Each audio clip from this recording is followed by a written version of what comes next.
کامران صاحب مجھے ہی بتا دیجئے، اسلامی نظریاتی کاؤنسل کی طرف سے وی پی این کے حوالے سے فیصلہ آیا، غیر شرعی قرار دیا گیا، اس کو کیسے دیکھ رہے ہیں سر آپ اسے؟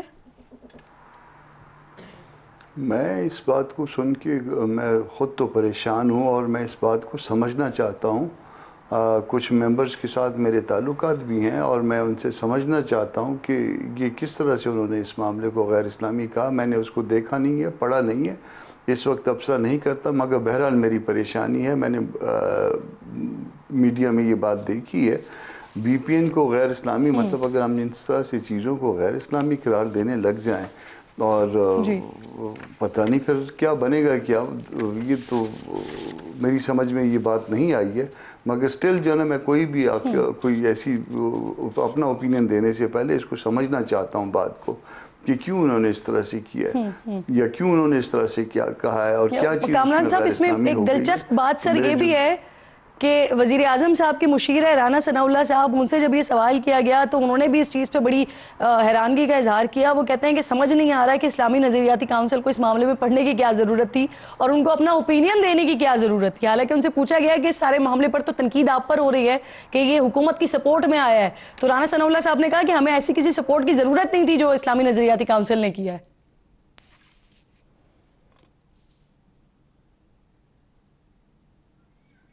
ثبوت دیکھیے، یہ جو کچھ سوشل میڈیا کے ساتھ ہو رہا ہے یہ دنیا میں کہیں پہ نہیں ہوتا. اور ہم ان چند ایک ممالک میں شاید جہاں پہ ہر چیز پہ پابندی لگائی جاتی ہے، جن چیزوں پہ پابندی لگانی چاہیے، دہشت گردی ہے، امن امان کی صورتحال کو بہتر بنانا ہے، مسائل کو حل کرنا ہے، وہ ہم نہیں کر رہے ہیں. ہم صرف جو ہے نا لوگوں کی منہ بند کر رہے ہیں، ان پہ اس کو ٹیپ لگا رہے ہیں، اس کو کسی کو بات نہیں کرنے دے رہے، ایک بات کو دوسری جگہ تک پہنچنے نہیں دے رہے. خوفزدہ ہم کس چیز سے ہیں؟ کوئی پرابلم کیا ہے؟ آپ اس کو معاملات کو سیدھے لے کے چلیے، اور اگر کہیں پہ کوئی غلطی ہے تو اس کو غلطی کو تسلیم کریے، اور تسلیم کر کے کہیں کہ ساری ہو گیا، آئندہ نہیں ہوگا، اور آگے بڑھیے. ٹھیک، صحیح. حافظ نعیم الرحمان صاحب نے بھی اس پر کچھ گزارش کی ہے حکومت سے، میں چاہ رہی ہوں ذرا اس پہ جواب آپ دیجئے گا، سنوائیے. خوف زدہ اتنے ہیں، ہر وقت اس پہ خوف کھاتے رہتے ہیں کہ فیک نیوز. بھائی آپ جینون نیوز بنانا شروع کر دیں تو فیک نیوز خود ہی دب جائیں گی. فائر وال لگا دی، پھر اس کے بعد اب وی پی این، اب مجھے نہیں پتا اس وقت وہ حلال والی چل رہی ہے یا حرام والی چل رہی ہے. پہلے انہیں یہ بتانا چاہیے تھا کہ فارم 47 پہ آنے والا ممبر اسمبلی اور وزیر اعظم شرعی ہے کہ غیر شرعی ہے. انہوں نے اپنی کریڈیبلٹی کے اوپر سوال اٹھا دیا ہے اسلامی نظریاتی کونسل نے. اسلامی نظریاتی کاؤنسل سے انہوں نے کوئی گزارش کی ہے بٹ صاحب؟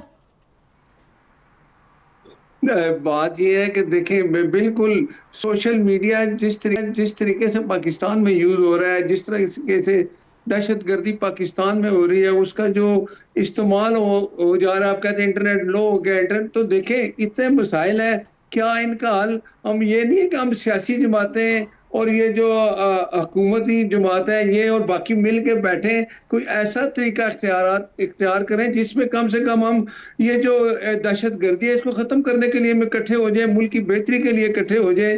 یہ چیزیں کنٹروورشل اسی لیے ہو جاتی ہیں. وہ وی پی این کا مجھے نہیں پتا، اب یہ میں نے بھی یہی سنا ہے کہ یہ حلال ہے یا حرام کی باتیں ہو رہی ہیں، اس پہ بھی ضرور بات ہونی چاہیے. لیکن خدارا میں تو یہ کہوں گا کہ ہم اپنے ملک کی بہتری کے لیے سیاسی جماعتیں، چاہے وہ اپوزیشن میں ہے چاہے حکومت میں ہے، اس بات پہ اکٹھے ہو جائے. میرا یہ میسج ہے کہ ہم اس ملک میں دہشت گردی کو ختم کرنے کے لیے ایک پیج پہ آ جائے تو ہمارے بڑے مسائل حل ہو جاتے ہیں.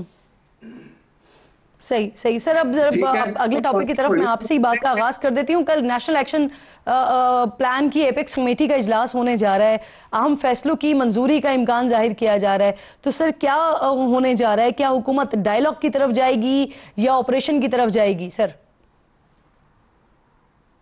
دیکھیں ڈائیلاگ سب سے اچھی چیز ہوتی ہے، لیکن وہ چیز جو آپ سمجھے کہ کوئی بندہ قانون کو ہاتھ میں لیتا ہے تو اس کے لیے تو پھر قانون اپنا راستہ خود اپناتا ہے. لیکن میں تو کہتا ہوں کہ یہ خواہش ہونی چاہیے کہ ڈائیلاگ ہو، لیکن ڈائیلاگ ان لوگوں سے ہو جو جمہوریت پہ یقین رکھتے ہیں، جو کہتے ہیں نا کہ جمہوری رویے اپنائیں، اس کے بعد ڈائیلاگ بھی ہونا چاہیے. لیکن کچھ لوگ ایسے ہیں جن کا صرف ایک ہی مقصد ہے کہ اس ملک میں امن نہ آئے، اور یہ جو کہتے ہیں نا کہ ہر وقت اسی کوشش میں ہوتے ہیں کہ بدامنی پھیلی رہے. باقی جو بات ہے نا 24 نومبر والی کہ